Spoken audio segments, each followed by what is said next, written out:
यह कहानी उन असंख्य लड़कों की है जो अपनी दुनिया में रहते हैं, किसी से शिकायत नहीं करते और चुपचाप सब सहते रहते हैं। एक बड़े शहर में एक परिवार रहता था। माता पिता, दो बेटे, एक बेटी और वृद्ध दादा दादी। इसी परिवार में एक लड़का था, शंभू। स्वभाव से अत्यंत शांत, कम बोलने वाला, गहरी सोच रखने वाला। लेकिन घर में उसे कभी वह प्रेम नहीं मिला जिसका वह अधिकारी था। वह मदद करता तो भी उसकी नीयत पर प्रश्न उठते। वह अपनी रुचियां बताता तो उसका मजाक उड़ाया जाता। धीरे धीरे उसने बोलना छोड़ दिया। उसने समझ लिया कुछ लोग सुनने के लिए नहीं होते। उसके मित्र बहुत कम थे। वह अधिकतर समय पुस्तकालय में बिताता। वेद, उपनिषद, गीता, आध्यात्मिक ग्रंथ, यही उसकी संगति थे। वह पढ़ता और स्वयं से पूछता, जीवन क्या है, धर्म क्या है, मनुष्य का उद्देश्य क्या है। ज्ञान उसके भीतर उतरता गया। उसका व्यक्तित्व भीतर से मजबूत होता गया। शिक्षा पूरी कर वह एक प्रतिष्ठित कंपनी में डेटा साइंटिस्ट बन गया। पर उसका जीवन वैसा ही सादा रहा। कम बोलना, अधिक सुनना, सात्विक भोजन, कोई नशा नहीं, कोई दिखावा नहीं। इसी दौरान उसकी मुलाकात एक लड़की से हुई, राधा। वह सुंदर, बुद्धिमान और आत्मसम्मान संपन्न परिवार से थी। दोनों का प्रेम धीरे धीरे गहराता गया। 2 वर्षों तक उनका संबंध पवित्र और विश्वासपूर्ण रहा। शंभू के मन में एक ही भावना थी, शायद भगवान ने मेरी प्रार्थना सुन ली।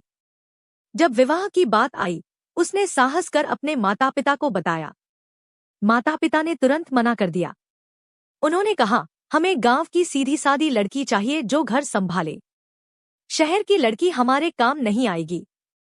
असल चिंता यह थी कि उन्हें एक ऐसी बहू चाहिए थी जो घर का सारा काम करे। शंभू ने पहली बार दृढ़ स्वर में कहा, मैं राधा से ही विवाह करूंगा। यदि आप साथ नहीं देंगे तो हम कोर्ट मैरिज कर लेंगे। घर में हंगामा मच गया। बड़े भाई को उसे समझाने भेजा गया। शंभू ने शांत भाव से कहा, भैया, आप लोग कभी मुझसे खुश नहीं रहे। कम से कम मेरे निर्णय का सम्मान कर लीजिए। कुछ दिनों बाद राधा ने शंभू को मिलने बुलाया। उसका बड़ा भाई चुपके से उनके पीछे पीछे गया। रेस्टोरेंट में उसने देखा राधा कितने स्नेह से शंभू से मिल रही है। वह संपन्न थी, आकर्षक थी और सच्चे मन से उससे प्रेम करती थी। भाई के भीतर ईर्ष्या की आग जल उठी। उसने घर पर सब बता दिया। परिवार ने मन ही मन तय कर लिया, यह विवाह नहीं होने देंगे। शंभू और राधा ने ऑफिस में सगाई की घोषणा कर दी। सभी सहकर्मी आमंत्रित थे, लेकिन ऑफिस के कुछ लड़कों को यह बात स्वीकार नहीं हुई। वे स्वयं राधा को पाना चाहते थे। 8 सहकर्मियों ने योजना बनाई, गोवा ट्रिप पर चलते हैं, शादी से पहले पार्टी करेंगे। राधा को यह प्रस्ताव पसंद नहीं आया। शंभू भी अनिच्छुक था, पर बार बार आग्रह करने पर वे मान गए। होटल में सब मौजमस्ती कर रहे थे। शंभू को शराब के लिए मजबूर किया गया। उसने मना कर दिया, मैं सात्विक हूं। इसी बीच कुछ लड़के राधा के कमरे में गए। उन्होंने उसके साथ अभद्र व्यवहार किया, उसका अपमान किया, उसे छूने की कोशिश की। राधा ने तुरंत शंभू को फोन किया। सहकर्मियों ने शंभू को रोकने की कोशिश की। हाथापाई हुई। किसी तरह वह भागकर राधा के पास पहुंचा। स्थिति देखकर उसका हृदय कांप उठा। उसने राधा को कार की चाबी दी और कहा, तुम तुरंत निकल जाओ। वह उसे बचाने में सफल हुआ, पर स्वयं पकड़ा गया। डर और अपराध छिपाने की नीयत से उन 8 ने मिलकर शंभू की हत्या कर दी। मामला दबा दिया गया। राधा पर ही चरित्रहीनता का आरोप लगा दिया गया। शंभू का परिवार भी मौन रहा, मानो कुछ हुआ ही न हो। राधा ने नौकरी और शहर छोड़ दिया। सब कुछ सामान्य दिखने लगा, पर एक आत्मा अशांत थी। धीरे धीरे उन 8 के जीवन में विपत्तियां आने लगी।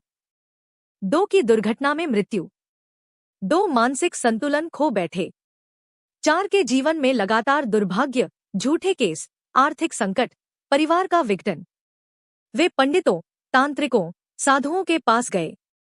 हवन, जाप, अनुष्ठान सब किया। क्षणिक राहत मिली, पर स्थायी शांति नहीं। 6 वर्ष बीत गए। उनकी दशा भिखारियों से भी बदतर हो गई।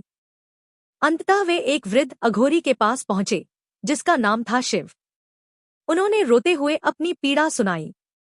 अघोरी मुस्कराया और बोला, तुमने साधारण युवक की हत्या नहीं की।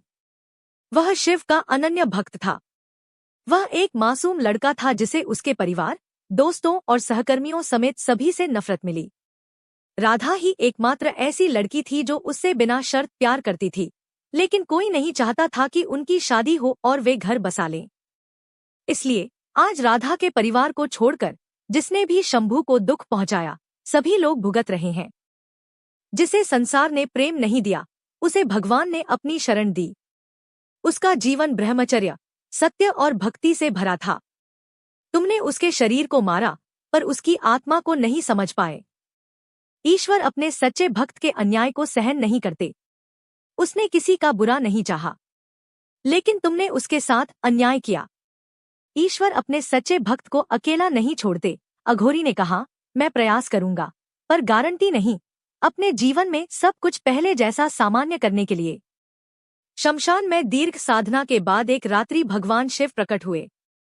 उन्होंने शंभू की आत्मा से कहा, तुम्हारा कर्म पूर्ण हो चुका है। आओ, मैं तुम्हें मोक्ष प्रदान करता हूँ। शंभू की आत्मा बोली, प्रभु, ऐसे लोग बिना दंड पाए कैसे जी सकते हैं? उन्होंने निर्दोष पर अत्याचार किया। भगवान शिव बोले, कर्म का न्याय निश्चित है। तुम अपने मार्ग को मत रोको। और उसी क्षण शंभू की आत्मा शिव में लीन हो गई। अगले दिन अघोरी ने कहा, शंभू मुक्त हो गया, पर तुम्हारा कर्म अभी शेष है।